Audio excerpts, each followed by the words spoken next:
Starbane's Avenue.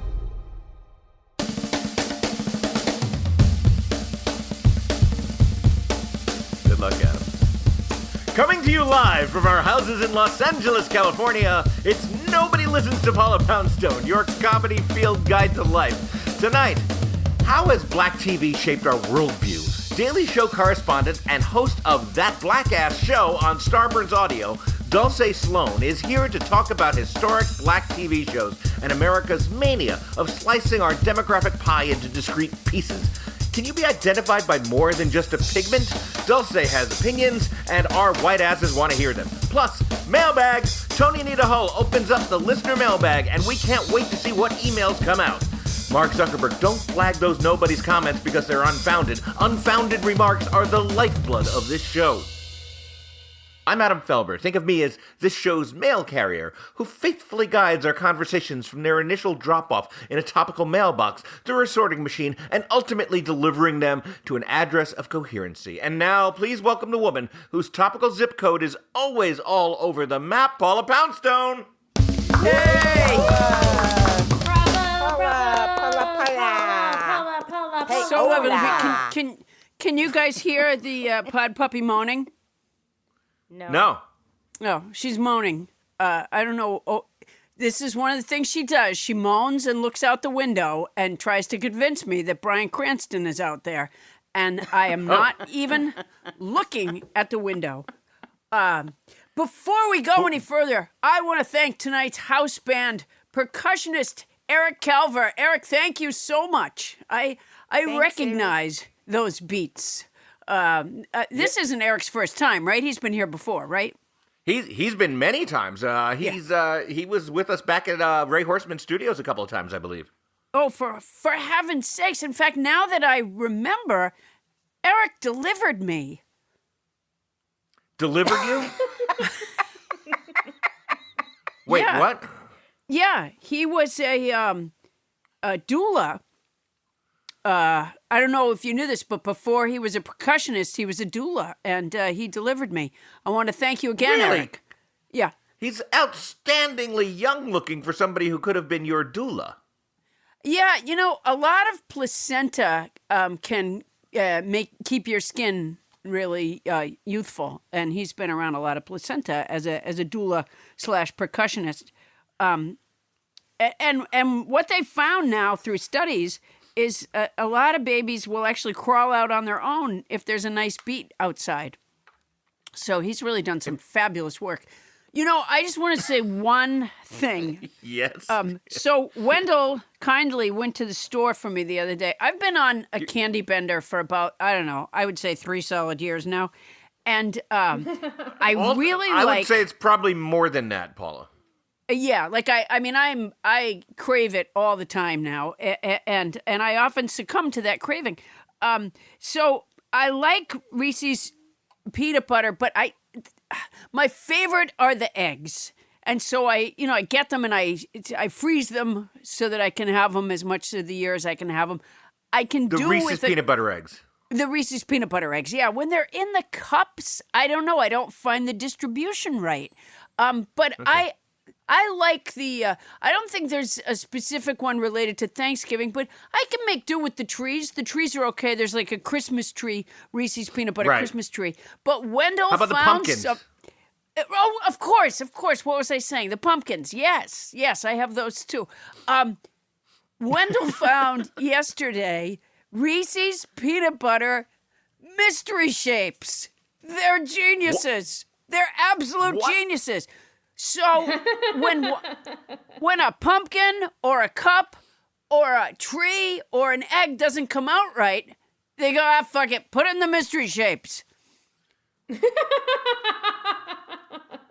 It's brilliant. I'm trying to figure out if you're serious. Like, is there really a bag of mystery shaped?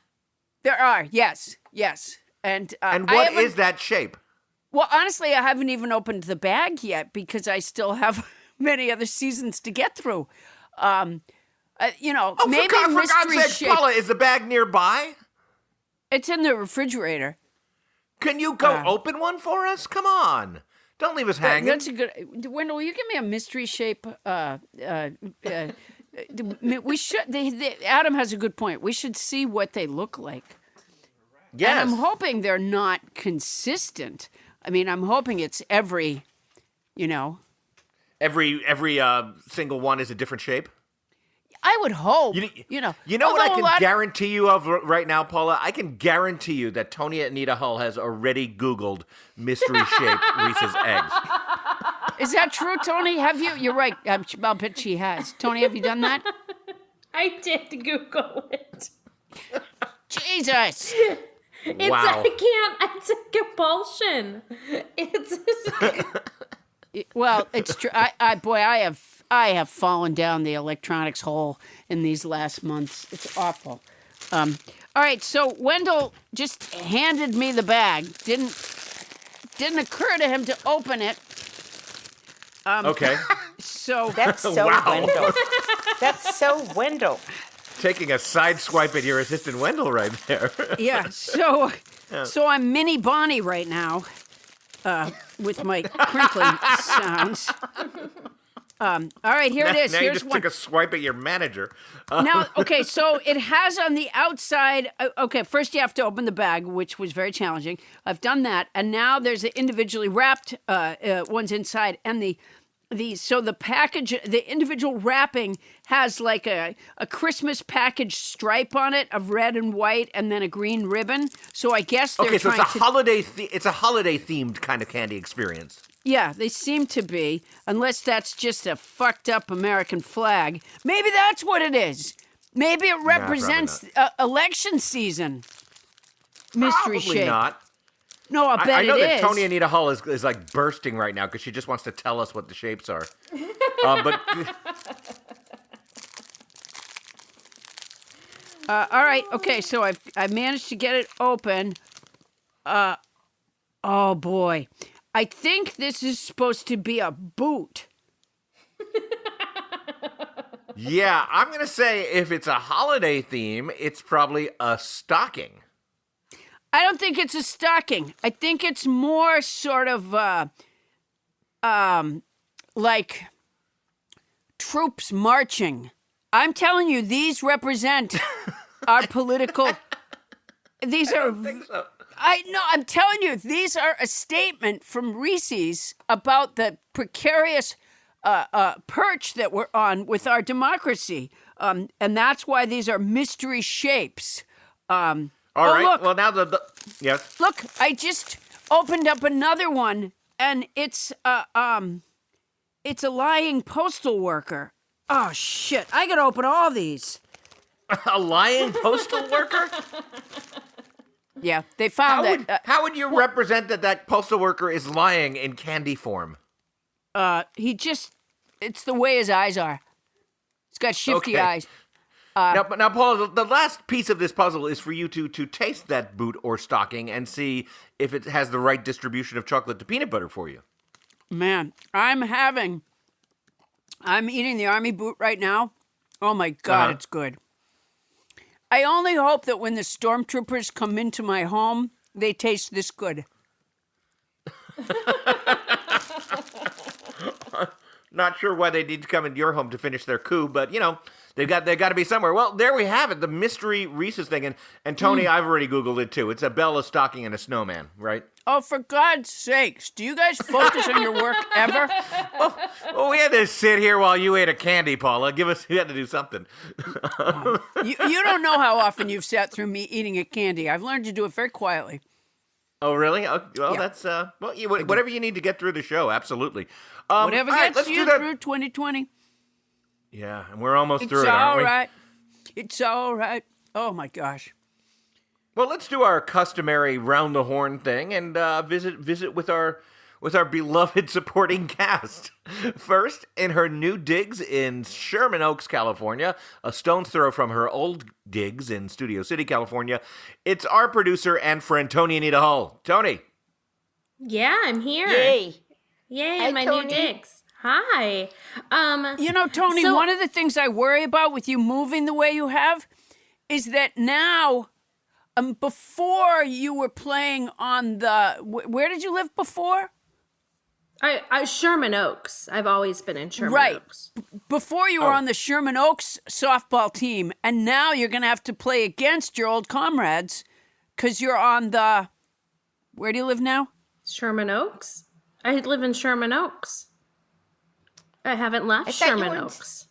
I thought you were So in was- Studio City. We No, all thought Adam- you were in Studio No, City. okay, no, that is not Adam. You just started saying Studio City one day, and I just never corrected you. Oh, for God's the fuck? sakes, Tony. I didn't think it was important. All right, let me ask you this. my How many God. times did you vote? You're on the lam. You have a secret identity. She never lived in Studio City. She just let us That's think incredible. she did. Tony, how could you? How Really? could you? Tony, if that's your name. You were Full living of a lie. lies. Living a lie. It's true. Wow. So what else is new with Tony Anita Hull? So a friend sent me a cameo today. Oh, that's lovely. And Oh, wow. It wasn't you, Paula. I'm sorry, but That's all right. it was Eddie Lucas from Below Deck. Oh, Oh my God. All right, now can't Below believe Deck you're is that talking reality about show Below that you Deck. love.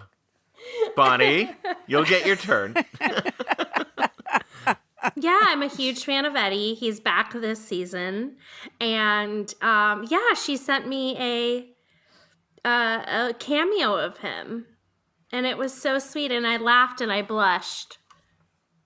Tony, That's Tony. Okay.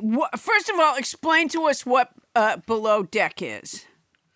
It is a reality show on Bravo that follows the deck crew of private chartered yachts. So people will charter this yacht for 3 days, and there is a deck crew that works on these yachts, and then an interior crew like the stewardesses. And so it follows their life working on the boat and living together. And there usually drama ensues. So what does this guy do on it? He's the bosun. What's a bosun? I It's don't. the son I of mean, a I bow, guess I'm assuming. he's like the head. Like he runs the deck crew, basically. Uh-huh. And what Yeah. is it about him you like? He's so adorable and he's so funny. Although he was kind of a jerk on one season, but I forgave him. He was probably directed to change that a little bit. We should have a bosun on this show, shouldn't we? That's a good idea. Maybe we could get that bosun. Oh my Yeah. gosh! Oh my god! If we could get Eddie Lucas, that would be amazing. Okay, then let's do it. No, you know what show I want to see? I want to see further Below Deck, where it's the same show, but they never film anybody from above the waist. There you go. Yeah, I would run out of interest in that pretty quick, and I don't even Yeah. have any interest. Yeah, it's further Below Deck. It's just everything is just, belt buckled down. How could you tell a bosun from a purser then? We'll find out when we have that guy on the show. All right, Eddie Lucas. Eddie Lucas. Yeah, but now I feel bad because I said he was a jerk one season. He wasn't, whatever. I don't want to go into it. Tony, can I comfort you with one thought? What's the guy's name again? Eddie Lucas. Okay, Eddie Lucas isn't listening to this show. You don't know that. You don't know I do that. know He that. could Because think we he's know busy. He's busy making down below fire down. He's making that show Fire Down Below. Or whatever it is. Yeah. Well, somebody he knows might listen to us, but I think that shouldn't interfere with Tony, you reaching out and trying to book that asshole I'm on our gonna show. reach. Okay, you guys don't say that about him. I feel so guilty. Like I'm gonna lose sleep about it. Like I'm serious. No, she's gonna cry at him. Now you're making her cry. I am Oh, on for the God's verge sake. of tears. I already Tony? laid on the ground and cried today once. Don't make me do it again. Is there anything that you could Google that would cheer you up? Because I'm sure you're going to any second now. Wait, I did look up his Instagram while we were sitting here talking. Oh my God. Do you want to tell us why you threw yourself on the ground and cried today? No, I don't. You don't? No. Was it one of the texts or emails I sent you? No, it was just. That would do it for hope me. not. Yeah. How long was Eddie Lucas's video? I think it was maybe like a minute and a half. Well, that's very generous with his time. I don't. That doesn't sound like an asshole to me. He's not an asshole. You guys stop saying it. Guys. All right. In the interest of keeping Tony from having her second crying jag on the floor, let's leave her apartment, hang a right, and head straight up to the Simi Valley, where lurks a creature known as Captain Crinkle, or Paula's manager, our producer, Bonnie Burns. How the hell are you? Okay. Well, okay, this is embarrassing. I can't even remember what Paula talked about when we started the show because I remembered thinking to myself, I have something to say about that. But I am prepared today. Mystery shaped Reese's peanut butter cups. Mystery shaped. Oh. Wasn't that? Okay, that wasn't what I had to talk about. Okay, good But to know. anyway, I am prepared. So I was on Facebook looking for something else, and I want to say that my telling the knock-knock jokes got a huge response from the nobodies. And We're not going back to knock-knock jokes, are we? No, We there talked were like about this over weeks 100 ago. No, there were over 100 responses of knock-knock jokes. So here's just a couple. Okay. Okay, so this is from Joe Vecchiarelli. Knock, knock. Who's there? Who's there? Amish. Amish who? You don't look like a shoe. I'm saying. Okay. That's Can I just say, as a professional comic, you don't put the emphasis on the right word. This is almost. Here we go again. It's almost Honestly, Bonnie, Icelandic the way That you. was an Icelandic delivery. Yeah, it was. It was an Okay. Icelandic delivery. Okay, You don't look like you a don't shoe. look like That's a what shoe. it should be. You don't look like a No! shoe. It's No. you don't What is look it? like a shoe. Bonnie, listen to Paula. She's telling you how to tell the jokes. Say it again, Okay. Paula. Okay. It's you don't look like a shoe. Do you see how the Knock, emphasis knock. is Who's on the there? word Amish. look? Amish who? I still don't get it, to tell you the truth. Wait, do you Hey, get it? Bonnie, you're saying I'm a shoe. And I say, you don't look like a shoe. I'm a shoe. You don't look like a shoe. Oh, I'm a shoe. Okay, Yes. you don't look like a shoe. Well, that's what I didn't Oh, my God. say it right. You know what really Okay. frightens me? Early this morning, Bonnie called me because she was talking about some deal she was negotiating. And if the person she was talking to had any idea that she didn't get the knock-knock joke, I'm a shoe, I would simply not get paid for my work. I would have to I just pay the want- people. Yeah. I want to.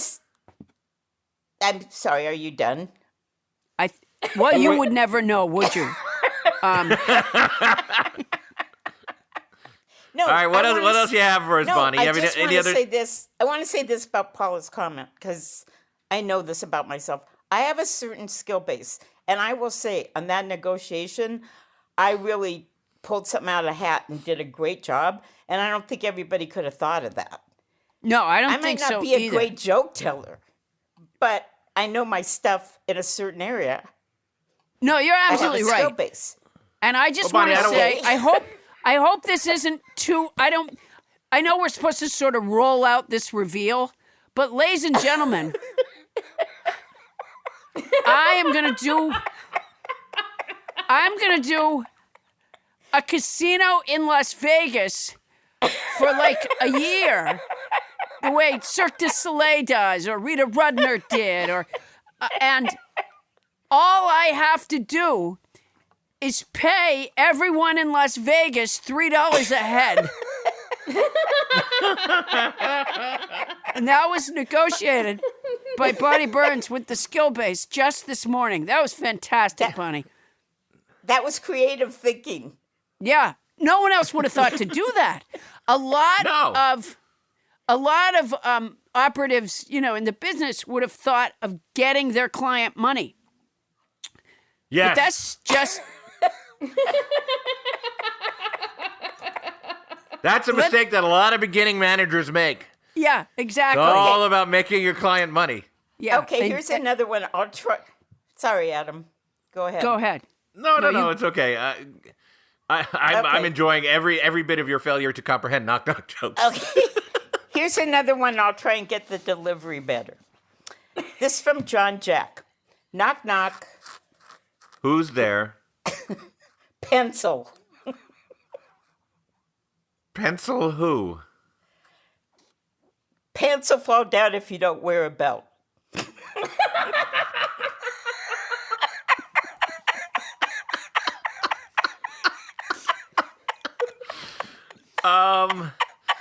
And you get that one, right? I did. And I thought my delivery was good. It was really good. It was really good. That online course has been more than worth it. Okay. Just don't understand. Yes, Bonnie. go ahead. No, go ahead. I'm really curious what you have to say, Adam. Just not certain how you've lived, all these years without really knowing what knock-knock jokes are or even hearing a lot of them. No, but did you know that one? I didn't. I'd never heard that one. All right, give me another one. Heard that one, Okay, yeah. this is Bonnie, from Mary Lappin. Wait, What? I have a question. Bonnie, if you're taking your dog's pain meds, then how is your dog coping with its pain?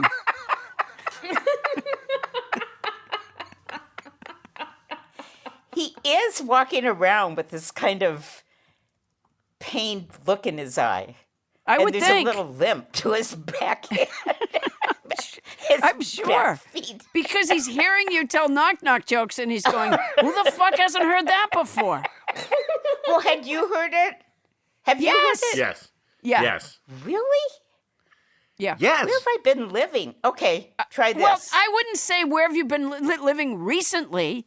I would say where did you go to elementary school? Bonnie, I'm going to let you tell one more, and then I'm going to I've got one perform more. a That's what I was mercy saying. kill on this This bit. from Okay. Mary Lappin. Knock, knock. Who's there? Who's there? What?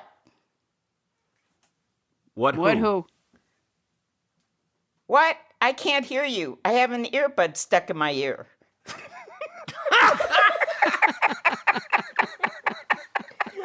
Now, that one I've never heard. That was expressly tailored for you. It was genius. Absolute genius. All right, Bonnie, I'm gonna amuse you right now because I know a knock-knock joke that you haven't told okay. yet. You're probably gonna love this. Ready, Bonnie? This one's for Is you. it So mean? you say who's there. Is it Here we mean? No, it isn't. It absolutely Okay. is not. Knock knock. Who's there? Who's And now I there? want Bonnie to do this joke with me. Oh, Knock sorry, knock. go ahead. Who's there? Interrupting cow. Interrupting cow? Moo! Okay, this was one of the ones that was on the Facebook page. Moo-hoo. Oh, was it? Yeah. Yeah. Yeah, that's a good one. That's Yeah. Well, you Always didn't. been one of my... I don't But what see was how the you answer? I forget. Moo-hoo, that's and then the you answer. say... You can't No, there's no moo-hoo. it can't be written. It has to be heard.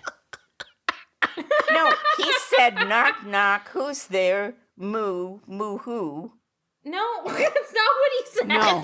That's not what I said. What Bonnie, do was you want to it? try it again? God, you must have flunked your Well, just tell me TSAs. what it is. It's who's there? Moo, right? No, it isn't.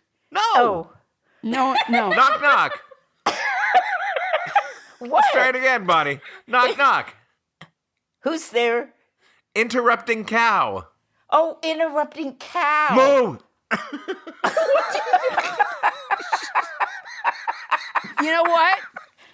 Okay. This was very dumb. sort of thing with the knock-knocks is why I got that ring system, so that I can see people before they come to the door. Yeah, no. It is irritating. What is? Knock These jokes? Yes. Yeah. Well, who brought it up? I did. But you know what it reminds me of? Like, you know when you were little and you used to say, somebody would say something and then you'd repeat everything they said? And you'd keep Yes. saying, stop it. And they would go, stop it. I'm not Yes. kidding. Yes. I'm not kidding. Yeah. Yes. Yeah. Oh, that's all you you got. know- That's your point. Do you know who I used to do that with? Who? And the other thing is, I would like every move he made, I would make. Meshack Taylor, the actor from Designing Women, he was my partner on To Tell the Truth years ago, and I would do that to him relentlessly before the show started, and we would be doubled over laughing over it. The silliest, stupidest thing in the world. Oh my God, that guy was fun to laugh with. Yeah. So I want you to know That's there, nice. I resurrected a childhood game to to play with. I wouldn't have sunk as low as to tell him knock jokes, but I did enjoy copying him. Hey, guess what, Adam? What's I have that? a word. Oh, thank God. Yeah. At this point, it's sort of a rescue word.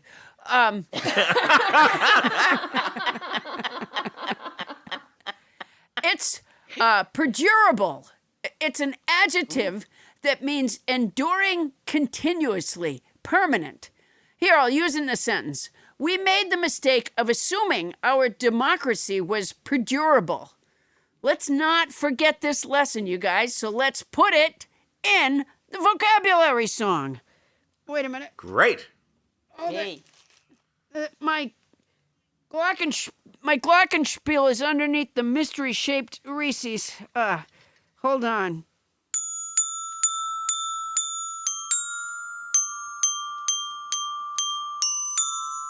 This week's word is perdurable. It's an adjective that means enduring continuously, permanent.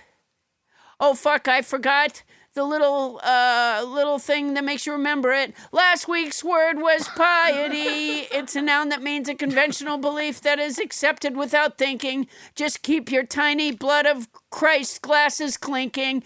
The week before that we had specious. It's an adjective that means seemingly reasonable or plausible, but actually wrong. I remember words because I put them in this song. Going back before that, the word was simulacrum. It's a noun.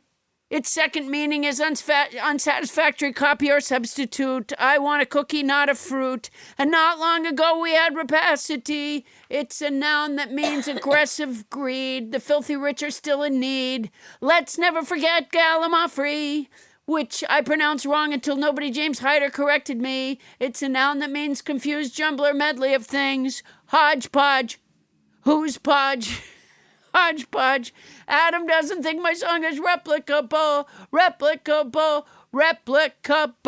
but I do. Yay. Kingpin. Oh my God, I've got blisters on my fingers. Yeah, nicely played, and I like that you treated our audience to the lyric that was essentially, oh shit, I forgot to write this line. Yeah, I did. This week's word is perdurable. It's an adjective that means enduring continuously, permanent. I don't know. I can't remember. Okay, great. Thank you for revisiting that moment with I'm having us. a lot of memory problems. I don't know if I told you that. I can't remember. Several times already. Yeah, can't remember if I brought that up before, but I am. Well, Oh, my that God. might help. What? That might help you ease the pain of the knock-knock joke thing if you can't remember it. All right. Yeah. Tony Morrison wrote, my puzzlement used to be, why is the Lone Ranger called Lone if he's always with Tonto? Now I see that given racial and metaphorical nature of the relationship, he is able to be understood as alone precisely because of Tonto. Without him, he would be, I suppose, simply Ranger. Wow. Thanks, Tony. Coming up, we unpack more tropes of race on our airwaves when we return on Nobody Listens to Paula Poundstone.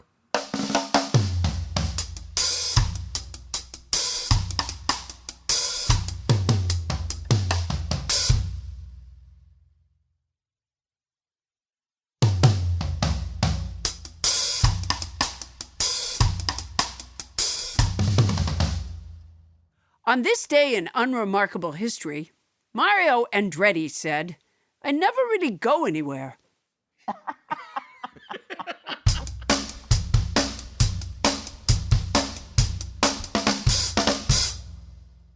Thank you, house band Eric Kalver. Eric, you still got it. We love you. You can reach Eric at www.erickalver.com or his Instagram at EWICDWUMS, pronounced Ewickdwums. Hey, Paula, you and I have something in common, other than, of course, Reese's snacks. It's that we've both been enjoying our fellow Starburns podcast, That Blackass Show. I have. I like the autobiographical stories the guests tell, and it reminds me, and I sometimes need reminded, that there's no monolithic way to characterize the experience of any, race, ethnic group, in this case, the black experience. And I would say that's true for everybody but the Swedes. Oh, they're all the same, the Swedes. Yeah, they're herda, gerda, yerda. That's it. That's all they got. All right. All right. Well, We just lost our one Swedish listener. Dulcé Sloan's podcast, That Blackass Show, premiered in April on our beloved network. She talks to special guests to celebrate some of America's iconic black shows that continue to shape the world, and her new action comedy film, Chick Fight, is in limited theaters and on demand. Please welcome onto our show, Dulcé Sloan. Hello, friends. Hey, Being here. thanks so much for being here. Thank you. All right. So wait, I want to start by saying congratulations on your success with the podcast and the movie. And Thank you.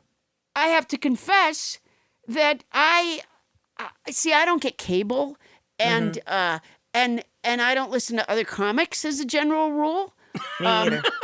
And so no, because I want. Well, you guys should have a lot to talk about. Yeah. Well, so so I was pleasantly surprised when I did listen to That Blackass Show. I have to tell you, first of all, I have long wanted to have either a segment or a podcast where we could discuss race stuff comedically, and where the stakes didn't feel so high with every word you said. Do you know what I mean? Well, as a black person, when I talk about race stuff, there are no stakes because I am black. But Right. as a white person, especially right now, trying to talk about race stuff, ooh, the stakes are as high as they could possibly be, like space station high. Yeah.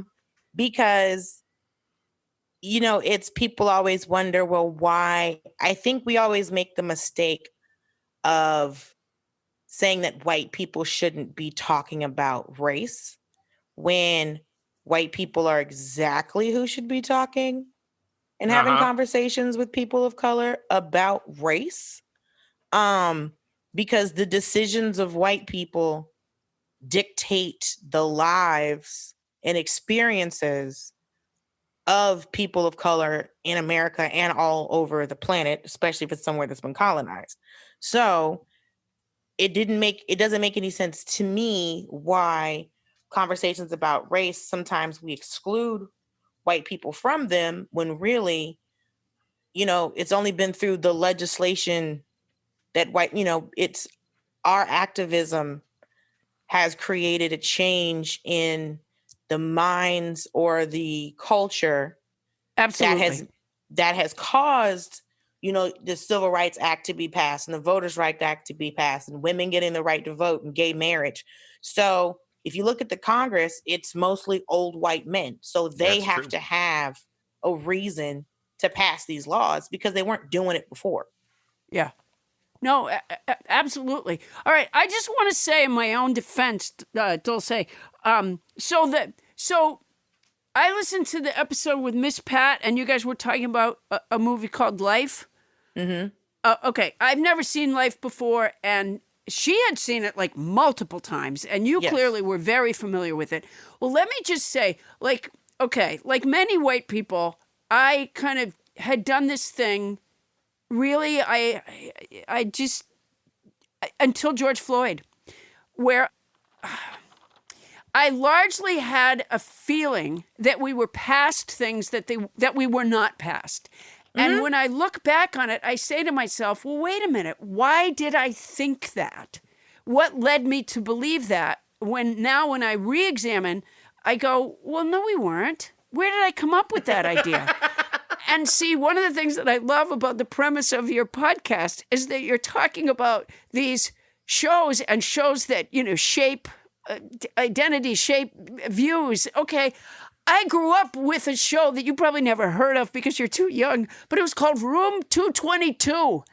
And it was about a high school. And they had two of the stars were a black actor and a black actress. And Pete Dixon was one of the teachers. And the whole idea was that we're all good now. There was recorder music was part of the theme. It was a little bit comedy, but mostly like a drama show. And Right. and we were all set. And to this day, when I hear recorder music, I feel all the racial tension go away. I just feel I look back and I go, well, that's why. And because I grew up with Julia, I thought we were all Right. set. I think that was because that was what the TV, since you saw the representation for you was, I saw these black people doing okay. So all black people have to be doing okay. I think was kind of the point because after Obama got elected president and was inaugurated, all the white people were like, racism is over. And all the rest of us went, I don't think you know how America works. Yeah. Because when this show Room 222 you're talking about, that show did you just Google it? I definitely did. Because we have a problem with Googling on our show. Like I don't believe in Googling while you're working, but none of my partners feel that way. So they're forever Googling while we're talking. You have to, because this show. That was the theme song. Yeah, because this show premiered on September 11th, 1969. Martin Luther King was assassinated on April 4th, 1968. So you have that. So you have a very seminal event to the civil rights movement and to American history, not just African American history, but America as a whole. And then you have this TV show come out like, listen, we got kids, we're all together, we're a cast, we're doing this, I'm black on TV. And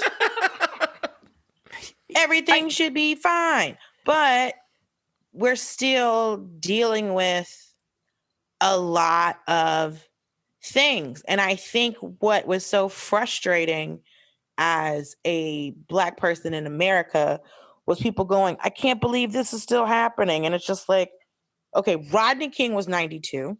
Right. And we've continued to have footage of this happening.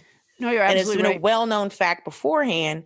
So as a black person in this country, it's always confusing for me when white people go, but I thought we were past this. And it's just like, but we keep telling you, your own news keeps telling you that this hasn't stopped. Yeah. So I think that's the thing that was the most frustrating for us and for me. But I It's think that's been going on for. I don't think that there's been a generation that I can think of that I can read about where white people haven't been telling themselves that we're past that. I mean, Right. to me, that's how white people learn to not think about it from day to day. Because if you're not past it, then you have to accept that there are white people in your life who are racist. Right. Because Key and Peele had a sketch on their show one time. They were saying, just in like the interstitials between sketches, and they were saying like there's no white, the only white equivalent to the N-word is calling a white person racist. That's the only thing that will get them amped up and up to you, like, how dare you? Well, I'm not, my grandfather. And I'm like, what the fuck? So what about your grandpa, dude? He was probably racist too. I'm not doing this anymore with y'all. So I think, that was what was so crazy about, because I have been in Black Lives Matters protests. And so the craziest part to me is when we were marching for Breonna Taylor and George Floyd and Ahmaud Arbery, this is the first time in history there was a march for civil rights for Black people in every single state in the country. Wow. Every single state had some size march. And there were also marches in Nigeria, in Ghana, in London, in Turkey, in Tokyo, in Australia. There is a mural that someone did for George Floyd in Syria, in a building that was literally bombed down to rubble, and they put a mural to George Floyd up. Wow. Because oppressed people everywhere can understand oppressed people. They can see that there's something wrong.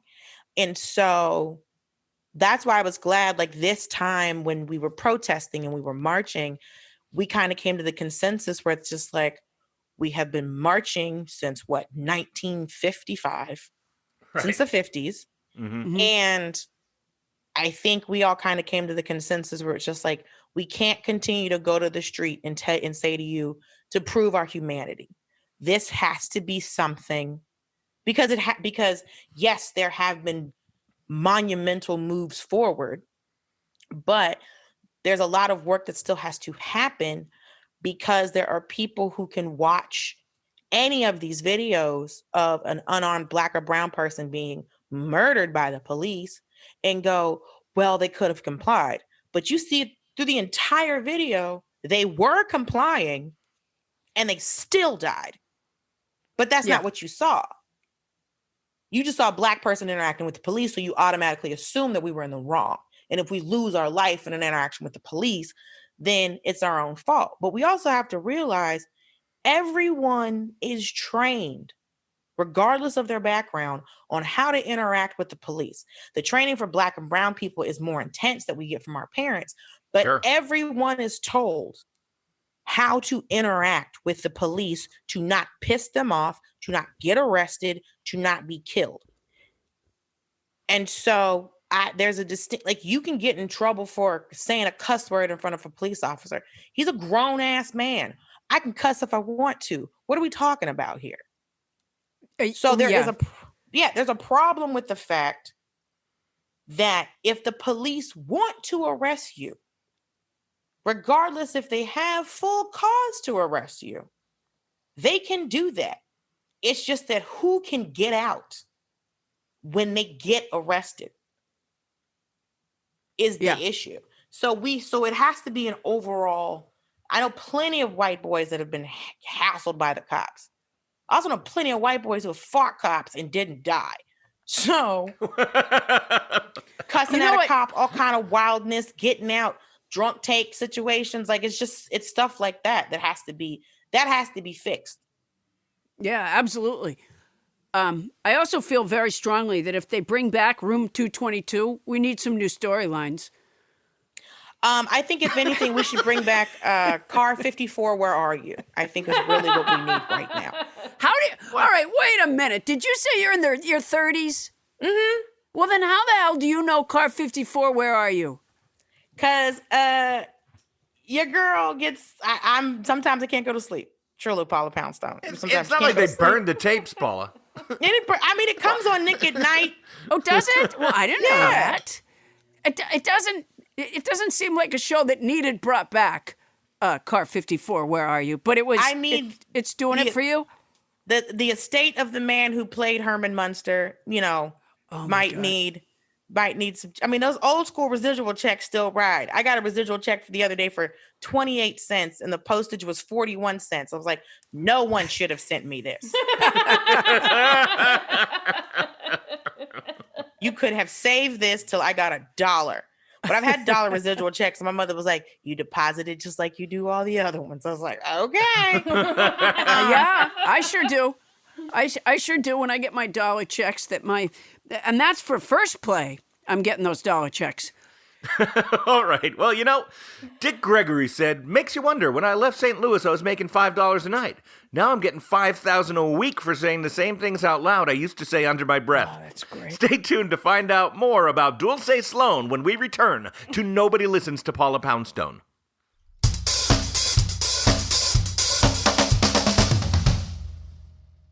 The cat of the week is Calamity from Wilmington, Delaware.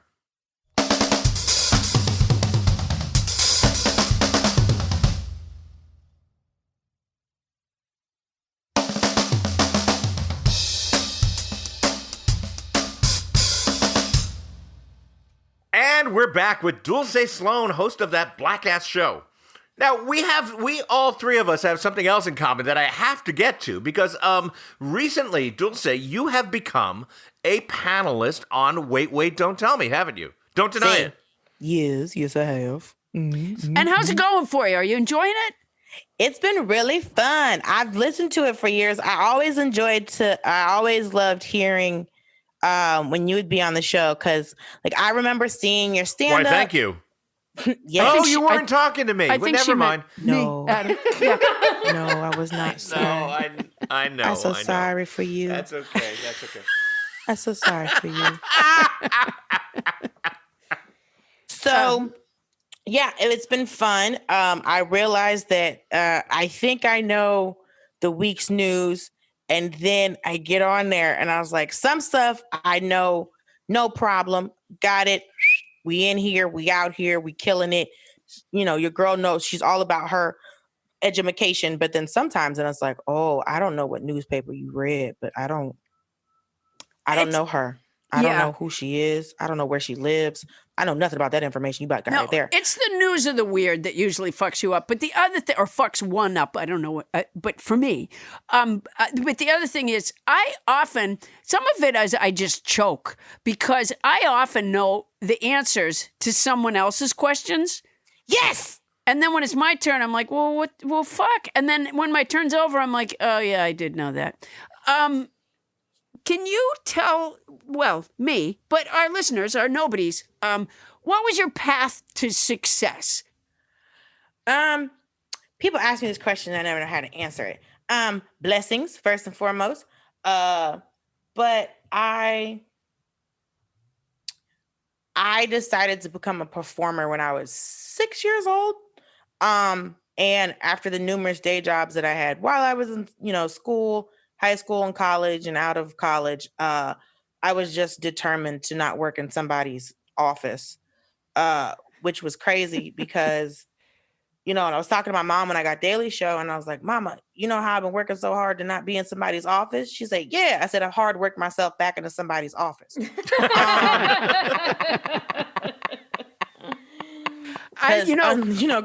when you're on a show like that, you're in an office. And I was like, this was not the goal.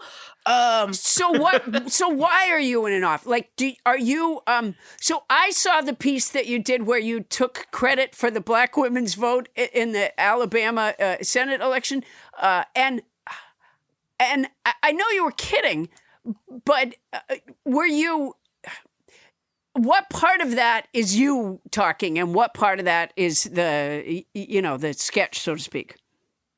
Well, when we work on pieces, the correspondent is there working with the writers to make sure that whatever is written is in the correspondent's voice. Uh-huh. So we make sure that, what we want to convey is exactly what I want to convey. And, it's making sure that, your facts are straight and your opinions are, there's some of it's my personal opinion, but it's also reflecting on what is happening in the news. And at the time, it was, Black women stopped a pedophile from being elected into office, Right. mainly because Black women are, have been called we are the base of the Democratic Party. We're the most reliable voting bloc of the Democratic Party. And so, in this situation, and then when you look at Georgia being flipped and you see that, Stacey Abrams was able to register 800,000 unregistered voters. Amazing. Amazing. Okay, I just want to say this one thing about that. I've heard a lot of credit going to Stacey Abrams, and I just want to say that I did a few hours of phone banking and some postcards. Rude. What do I get? Nothing. Damn that Stacey Abrams. And honestly, what a white woman way to take that. What a white woman way. To just go, but I did stuff too. Yes, thank you, Paula, for your service. I am just representing right now. All right, wait. And I'm proud of you. So wait, how did you come to get the Daily Show? I auditioned. Oh, Great story. All right. and okay, and when you auditioned, where'd you go into a studio and what was the form of the audition? I did a piece. This is what's called. It's a piece at the desk with Trevor, as opposed to the correspondence. You either do a sketch, or you do a piece out in the field, or you do a piece at the desk with Trevor. And so this is the first time I'd ever met him, and he's very nice, very supportive. He said, "You're gonna be great. You're gonna rock this. Let's go." And I sat down, and the piece went great, and he laughed, and the audience laughed, and because there were writers and a few writers and some producers in the room. The crew guys laughed, and if the crew is laughing, then you did a good job. Yeah, that's a good sign right there. If the crew's not laughing, then tuck your tail, go home. I kind of pictured you with Trevor Noah like that scene in Jaws where Quint throws the rope at Richard Dreyfuss and tells him to tie like a shank knot, and then he takes his hands and looks at his hands. Do you remember that? I've never seen Jaws. Don't you tell me you haven't seen Jaws. It's scary. It is scary. Yeah, I don't do scary. I hear that. Good movie, though. I auditioned for The Daily Show a couple of times, and I did not make the crew laugh very much. Oh, no. They smiled. The crew smiled. They smiled. Well, actually, one of the that's- times they laughed. The other time I auditioned, they did not laugh. That's not a winning formula when the crew smiles. Oh, and it's like, well, we're never going to see him again. But Yeah, absolutely not. Well, listen. was- You both made it far further. Even just getting the crew to smile, it's much further than I've ever been able to achieve there.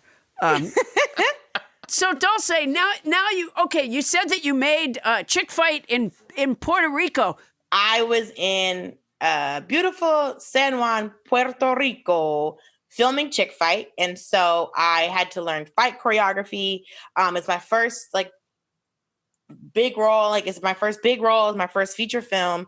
Was my first big role in feature film. I have had big roles in smaller films that have gone straight to gas station.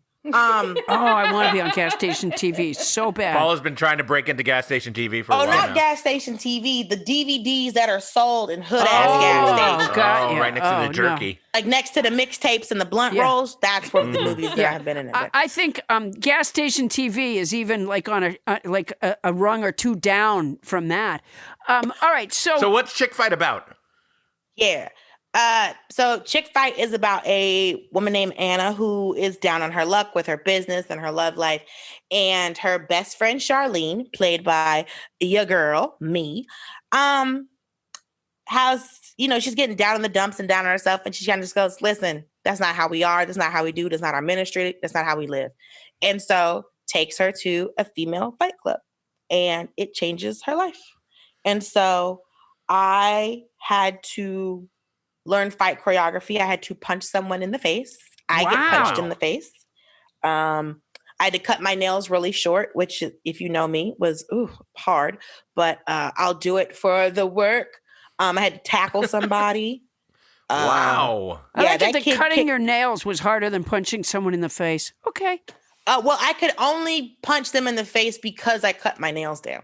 Mm-hmm. I met Kevin Nash, who I have loved since I was 14 years old because I loved wrestling.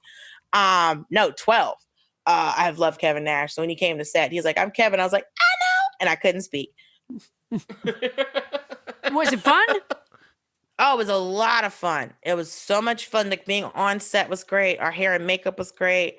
Just being out in Puerto Rico, and the food was amazing, and then the beaches were gorgeous, and then just having this really fun experience. And I'm very thankful and blessed that the Daily Show, they see that the correspondents can get other opportunities, and they'll let us take those opportunities. So it's because some other places would be like, "Yeah, you can take this movie, but you got to quit." And that's something we have in common, because when I auditioned for The Daily Show, they were very clear that I was welcome to take whatever other projects I wanted. As long as it wasn't The Daily Show. Anything but The Daily Show, basically, yeah. She is the host of the Starburns podcast, That Blackass Show, and her new comedy action film, Chick Fight, filmed in Puerto Rico, is available on demand and in limited theaters right now. Oh, Dulcé, thank you so much for being on our show. Thank you for having me. Thank you, Dulcé. It was great. You're wonderful. Thank you so much. Good luck with Dulcé. I'm so glad the Daily Show lets you do other projects. Yeah, a lot of people aren't given the opportunity, so I'm glad that they are supportive of me. And I got to punch a girl in the face in Puerto Rico. There you go. Living the dream. All right. All right, cool. Coming up, Mailbag. Maybe. That's coming up right after this.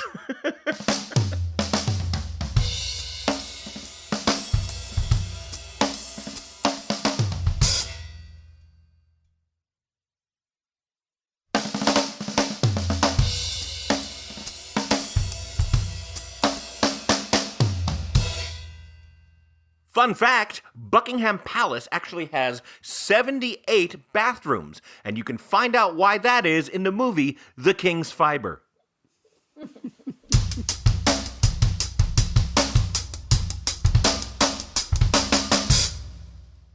And we're back. Hey, nobodies, we want to know what you want to know. So if there's a topic you want to hear about or a guest you'd really like to hear from, let us know at nobodylistenstopaulapoundstone@gmail.com. Okay, Tony Anita Hull, I want to bring you on up here because it is once again time to open up the mailbag. Mailbag. That should give Tony enough time to to hustle that bag over here. Drag that thing over, Yep. Tony. I know we get a lot of mail. Bag. I'm just gonna wait it out. Yeah, you'll be waiting a long time. So what do our listeners want? My God, thank your lucky stars. It's not a bagpipe. Now, Tony, what do our listeners have?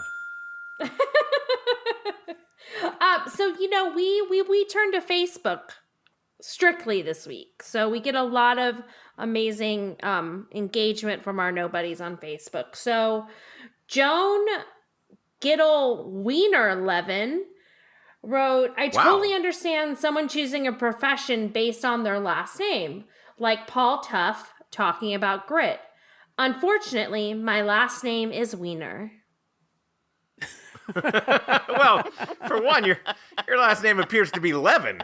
But Yeah, she's got several. It's Joan Giddle Wiener Levin. It goes on and on. She's not satisfied with any of her jobs. For a while, she was a professional Giddle, and that just wasn't, I don't know, satisfying enough. And so she added Wiener. And then she made bread. Exactly. My last name being Poundstone, by the way, which is both Pound and Stone are English measurements of weight, which is why I've been working on my obesity for quite a while now. Yeah. Mailbag. Well, Joan Giddle Wiener Levin, we're sorry that you haven't decided on any kind of wiener related career because you probably should. You could always sell hot dogs. It doesn't have to be about that other kind of wiener. Yeah, that's true. Keep in mind. Okay, There's so many Anthony interpretations Hansen. of wiener. Thank you, Tony. So Tony's pushing on in the. Wiener talk makes Tony uncomfortable. Let's move on. Anthony Hansen wrote, I think grit is that crust in Wait, your Tony, underwear. wait. I wrote a song for you, Tony. Okay, I'm here. Wiener, I'm ready. wiener, wiener, wiener, wiener, wiener, wiener, wiener. I wrote that. I have no problems with wieners. I just wanted to move on. Wow, brag all you want, Tony. That's a safe space. All right. Okay. Bonnie, I see a new ringtone that could make us some money. I have no problems with wieners. That could be a song title too. I picture that as a song title in like an old-timey movie where there's this chanteuse in a sequined gown laying on top of a piano, and she sings the song, I Have No Problems with Wieners. Okay. Hey, did Anthony Hansen write anything in the... Anthony Hansen did. I think grit is that crust in your underwear after you've been on the trails a few days. Wow. Oh. Thank you, Anthony. Thank you, I'm glad Anthony. I'm glad that's not illustrated in my dictionary, but thank you. And what trails? What trails has Anthony been on? Wow. I don't. I mean, like his last name is yeah, but you have no problem with wieners. All right. Well, thank you, Anthony Hansen, for the. So this was regarding the episode where we talked about nipple gasms, which I'm still very upset by. I still don't remember that, and yet you're fine with wieners. But nipple gasms put you off. You don't remember us talking about that and why it makes us so uncomfortable? Not really. I'm cool with nipple gasms. It was Bonnie Burns talking about the nipple gasms. Now do you remember, Paula? I don't really, but I think that's merciful. I think your brain actually is protecting you. Yeah, it might be. It might be. There's like a protective layer of goo around things that it's best I not. You're very best I not lucky. remember. Yeah, You're very lucky. So, what does Asher Hammond say about it? In our He wrote, Mailbag. or she, that was hilarious. Also, does anyone else's nipples get hard when you eat spicy food? My old coworkers call me spice tits. No, but that's a beautiful name. It's a beautiful name, and I'm hoping Asher is able to pass that name on from generation to generation. No, I've never heard that of someone having that reaction to spicy food. I love spicy food, but it has never, to my knowledge, altered the disposition of my nipples. Well, I think what happens is your mouth is burning so badly that you really forget about other body parts. So the difference, perhaps, between Asher and any other human being alive is that Asher paid attention to what's happening with the nipples, yeah. Yep, right, to nipple reactions after eating spicy food.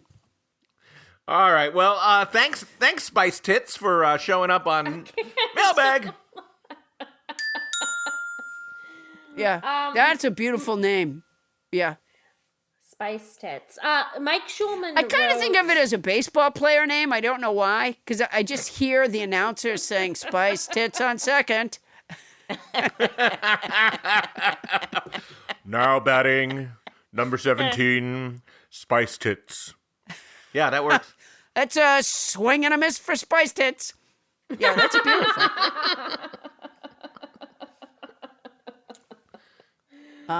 Did Mike Schulman say anything? Yes, he did. In our he wrote, Mailbag. you folks are on a roll with gas lately. Oh. well, sadly, it's kind of true. I mean, I pride myself in a certain level of, dialogue, but I have to confess that in recent weeks, I've had nothing to be proud of. Really? No, I think Mike is saying the opposite. He's saying we're on a roll with gas. We're cooking with gas. He kind of combined being on a roll with cooking with gas, but that's a compliment, Paula. Oh, I see. My mistake. No. I think he meant it about the, what's that stuff that Tony talks about? The windy. He's talking about the windy thing. Oh, No, you're thinking of her. the You're Windy thinking of her Frida. air fryer. Wendy, the gas passer. The windy Frida, yeah. The Wendy No, he's gas not. passer. Yeah, I'm pretty No. sure Yeah, he it is. might be. I think he is. I'm choosing to believe that he's just complimenting us. I Yeah. don't think he is. I have a feeling that if you, Thanks, Adam, Bonnie. Positive. I have a feeling that, Adam, if you lost the election, you wouldn't leave the White House because you're not able to interpret correctly when people are unhappy with stuff. Oh my God, that was so disgusting. Glad we could bring it up again. I'm wondering, Tony, if Sarah Ludwig said anything that made it into the... Mailbag. She did. Mailbag. She did. So remember we had the whole conversation about what groups of certain animals are called. Do you remember Yes, that? I love those words. Okay, so Sarah let us know that a group of jellyfish is called a smack, and a group of bunnies is a fluffle, and I it's a love that. crash of rhinos, and those are her favorite collective nouns. Those are so great. Oh my Those really gosh. are. I love the fluffle. A fluffle of bunnies. Oh my It's gosh. fantastic. That's You know so what I feel like with cute. the fluffle of bunnies is that they don't have to be alive to still be a fluffle. What? Well, you could Wait, just what? have a pile of dead bunnies and they'd just still be a did a fluffle. spit take. Paula, what what? just happened? What just happened here? Why did you kill all those bunnies? Those imaginary bunnies? No, I just feel like the okay. The Oh my God. the collective noun fluffle isn't used is used both for a dead bunch of bunnies and a live bunch of bunnies. It's just a fluffle either way. Why did you summon a bunch of dead bunnies into the world with your words, Paula Poundstone? I'm gonna cry. Now I'm imagining a pile of dead bunnies and I don't like it. Well, I didn't tell you to picture it. I just said I don't think it's specific to. Whereas jellyfish, Right. I don't know. Whereas I feel like if a bunch of jellyfish washed up on the shore and they were dead, it wouldn't really be a smack anymore. It would be an ew. It would be an ew of jellyfish. Yeah. I love the word smack. That's a great word. It is a good word. Adam, What? answer the phone. No, really? Yes. Oh, all right. Oh, Answer this is the bad. phone. Okay. Hello? Hi, Adam, it's me, Penny Christie. I can't believe I'm talking to you. I can't believe it. Am I the 100th caller? I really want to hang out with you after the game. I know it doesn't seem fair for me to win because this is the first time I've called, but I represent the dreams and hopes of many women across this country, and lesser so Iceland and Moldova, who love you. And I know I don't deserve to represent these women because I am one of the worst people in the world, but I just want you to know that Winnie Feynman is not the only woman who would lay down her life for you by far. And just because her family came over on the Mayflower is no reason she should win. The 100th caller contest is a great leveler. It's open to everyone, Adam. I know you don't want to be seen with the likes of me. I'm trash. I'm the condiment your Vandy Camp beans. But so if I win, I'm vowing right now that I will wear a sack over my head the entire time we hang out. And I'm not like Winnie. I know you're happily married, and I'm sure Jeanette is thrilled with you. I just want to hang out with Jeannie. you after the game, even though I don't deserve it. I'll give Winnie's mother a fucking crock pot to replace the one you stole. In fact, I'll tell her I stole it. I don't deserve to slow cook a meal while I'm at work. I deserve nothing but cold, regurgitated dog food. Am I the 100th caller? No, Penny, if that's your name, you're caller number 98. I'll call back. Jesus, that was quite a thing, wasn't it? Wow, she really, you know what? They're coming out of the woodwork now towards Yeah. the end of this contest, Adam, the 100th caller contest has really caught on. And It is heating up. And apparently for the I think the white woman demographic is there's a big slice of that pie that's after Yeah. this prize. Well, although that caller sounded like a kind of a methed up Winnie Feynman, to be honest with you. Oh, I don't think it was. No, you think Penny was somebody completely different? I think so. All right, well, that is the 98th caller, which brings us to the topic that there have been, on Facebook alone, there have been over 100 people who weighed in on who the 100th caller will be. Besides Wow. Tom Hanks, Carol Burnett, and a lot of good suggestions from our nobodies. Tony, you have a sampling, I believe? I do. Glenn Johnson thinks it's going to be Thomas Coyne, surprisingly just calling to say he's going to be late. Go on. Noel Bruning wrote, I hope it will be Mrs. Culpepper. Oh, I do too, but she doesn't call. She usually just shows up. Go on, Did Tony. Danielle Fontaine say anything, Tony? Yeah, Captain Crinkle will have some technical difficulties and butt dial in at just the right time to be the 100th caller. But now she could just find those damn earbuds. Yay! Yay. I think that's most likely to happen. It is likely to happen, but I think contest rules forbid her from being the winner. Yeah, she does work at the station. And Tony, is that all that we have from Mailbag? No, there's more. Oh, boy. What do we got? Lay it on us. Naomi Hampson wrote, I asked my 3-year-old if we could listen to Nobody Listens to Paula Poundstone in the car, and he said, let's listen to Paula Poundstone. Somebody does listen to Paula Poundstone. Oh, That is really so sweet. nice. that's so cute. That's a cute one. Adorbs. So adorable. Yeah, that's totes adorbs. Yeah.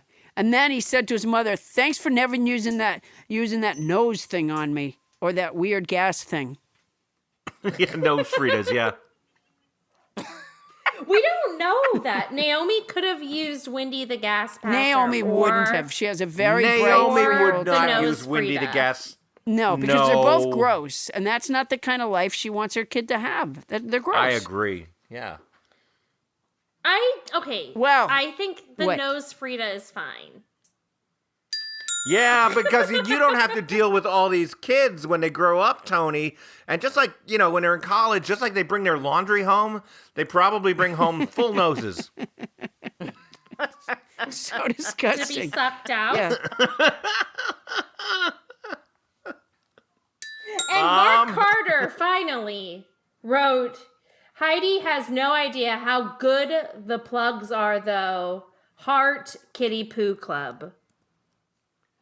How good the plugs are. Club. Kitty Poo Club, Kitty Poo Club. Kitty poo club, kitty poo. Kitty Poo Club, Kitty Poo Club. Kitty Kitty. Kitty Poo Club, Kitty Poo Club. Kitty Poo Club. Sticks with you. And that's it for Mailbag. Wait Mailbag. a minute. Well, Heidi, who bitched that we did too many plugs on the show, I have something to tell you. Yeah, tell her, One Paula, of- tell her.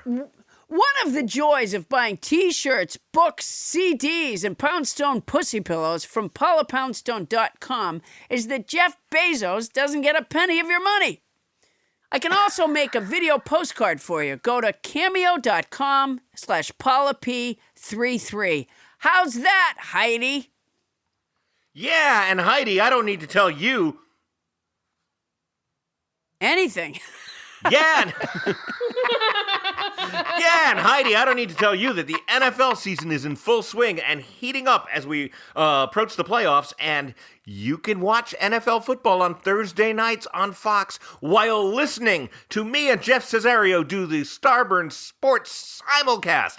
We supply the audio, Fox supplies the video, and everybody wins. And if you want to enter our theme song contest or something like that, send it to nobodylistens-to-Paula-Poundstone@gmail.com. Once again, that's nobodylistens-to-Paula-Poundstone@gmail.com. That is our show. Nobody Listens to Paula Poundstone is hosted by Paula Poundstone and yours truly, Adam Leffelber. Special thanks to our guest, Dulcé Sloan, and thanks to the house band Eric Kalver, percussioning it up for us once again. Our show is produced by Paula Poundstone, Adam Felber, Bonnie Burns, Ken Lezebnik, and Tony Anita Hull. Special appearance by Spice Tits. Mixing by Michael Hoagie. Starburns production by Land Romo. Transcription services for the show provided by Transcribe Me, a premier internationally used transcription service. Use code Paula Poundstone when placing your order at transcribeme.com to receive an expedited service. That's our show for tonight. Won't somebody please listen to me? Boy, that's a lot of mail. I'm surprised it was delivered on time. Yeah, well, it's the miracle of this new electronic age we're in. Yeah, No, we had to rely it's on in the a post bag. office. No, it's in a bag. It's Mailbag. It's in a bag. It is mail. It is Mailbag, but Tony specified that it was Facebook messages this week. No, that's wrong. It comes in a bag, and DeJoy tried to hide it, like behind some dismantled sorting machines in the post office. Yeah, whole thing went all the way to the Supreme Court, and he was told he had to give the Mailbag back, and then he didn't, and then Tony went in there and kicked some ass. That's how the whole thing happened. Well, Yeah, isn't that- he was. that's- DeJoy was like cowering behind the counter, and Tony had like a karate kind of a stance, you know, and he was like, "Don't hurt me, don't hurt me. I'll get the mail." And she said, "You fucking better get the mail." You never heard Tony talk like that. I mean, it was crazy. That's what happened. Wow, I would pay to see that. Yeah, I'm gonna. You know, you can pay to see that. It's at paulapoundstone.com. Right next to the picture of that fluffle of dead bunnies. Yeah. Oh, you know, we had a lot of bunnies, but we never realized we had a fluffle of bunnies. Yeah, But we did. We had a fluffle. bet the bunnies knew. Yeah. No, the bunnies knew they were in a fluffle. Yeah, don't tell You Paula we're in a fluffle. Yeah, you could hear them early in the morning. You know, when I would just be like barely waking up, I could hear them out there going, "Come on, everybody, get in a fluffle." Yeah, it's the bunny word for quorum. Do we have a fluffle? Do we have a fluffle? No, we can't vote.